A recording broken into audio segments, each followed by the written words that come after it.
So it seems like I'm a little late on the Konosuba train, but hey, I finally watched it, so it looks like in this video I finally get to talk about it.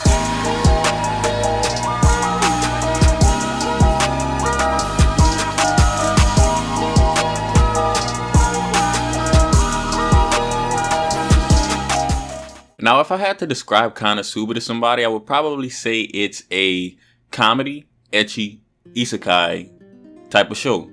I wouldn't know if to actually classify it technically as an ecchi because it has some lewd moments, I'm not gonna lie, but I wouldn't go as far as to say that's the main focus of the show. So hey, take from that what you will, but definitely if you're watching the show, just know that there's gonna be some moments where you kind of look at it and you're like, man, I hope somebody doesn't walk in while I'm watching this because you're gonna have a lot of explaining to do. So the story revolves around our main character, Kazuma Sato. He is an adventurer who came from Japan. So pretty much in the first episode, he dies and he is reincarnated into a different world in order to save the world from destruction from the Devil King.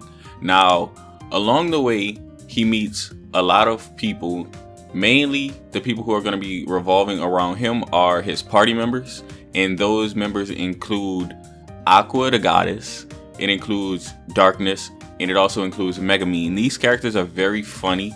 Aqua's the lighthearted, airheaded comedy character. She's really funny. Actually, everyone in this show is really funny, but Aqua's kind of the one who's kind of the airhead, and Kazuma likes to make fun of her a lot because he says she's an idiot, which, hey, you can't really blame the man. He's a really blunt character, and he's just calling it how it is. Now, Darkness is the one who is the freak of the group. This girl is freaky, so freaky, and she's definitely the masochist type. And as for Megumin, she's kind of the lolly type. I really ship her and Kazuma. I think they really go good together in some of the moments, and they're not afraid to push the envelope a little bit, kind of showing moments of them together, knowing that the fans are gonna ship them and stuff like that. So if you're into stuff like that, like fan service, this show is full of it, and you're gonna get a lot of fan service. But if you're not into really fan service like that, it might turn you off a little bit because this show has fan service in every single episode. It has a lot of big boobs and big booty. So if you don't really like that kind of stuff,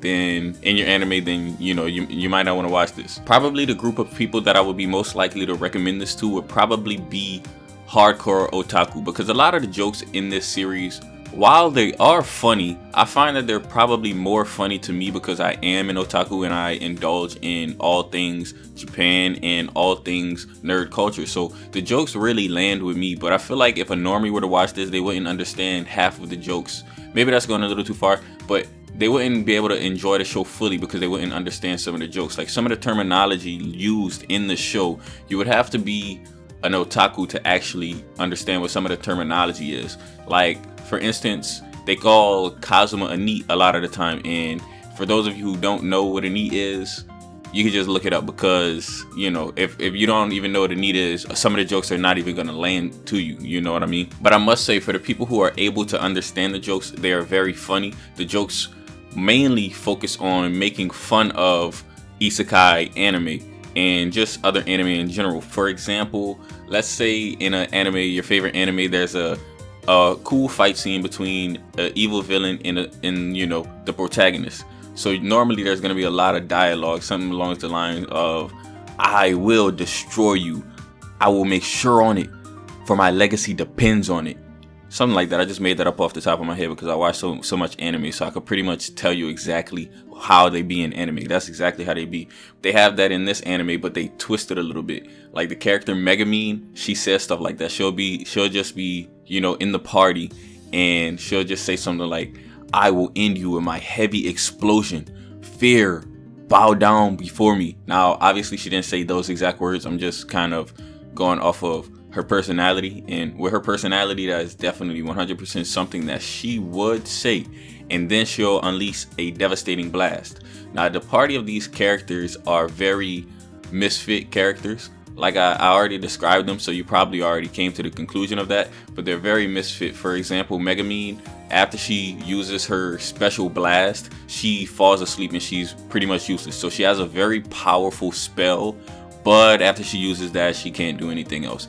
As for Aqua, she's very, how can I put this in the nicest way possible? She's very not so bright. So pretty much when she uses her magic, she tries to help, but a lot of the time she ends up not helping because she just does something idiotic. But it's cute because she's kind of the crybaby character, so she will cry about something she did and she'll be like, oh my god, I'm so sorry. And then Kazuma's obviously going to forgive her because we love all the characters. And as for Darkness, she's pretty much the character that's a knight, and she sucks at being a knight. Like, if she can't even hit a target if it's staying 100% still.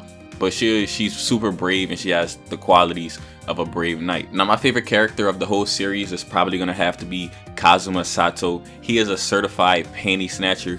Like, he's really funny, and he kind of reminds me of myself in a way.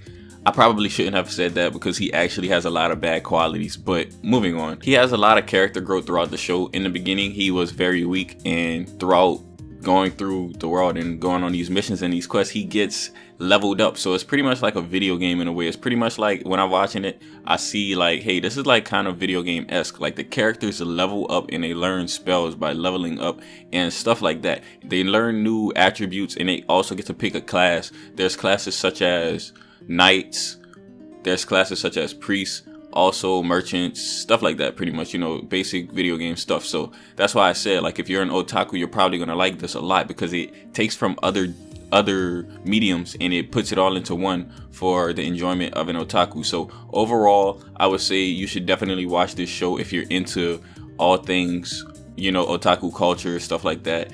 And pretty much the only people who I wouldn't recommend watch this show is normies, because I think that they might get the wrong idea of what every anime is about, because this anime pokes fun at other anime, and it's kind of funny. So I don't want people to like think this is like what all anime is, because this, like I said, this is kind of a satirical anime. It's very, very funny. One of the most funny anime I've watched in my life. But other than that, guys, hopefully you guys did enjoy the video. Please leave a like and subscribe. It's been your boy NeoXO, and I'm out.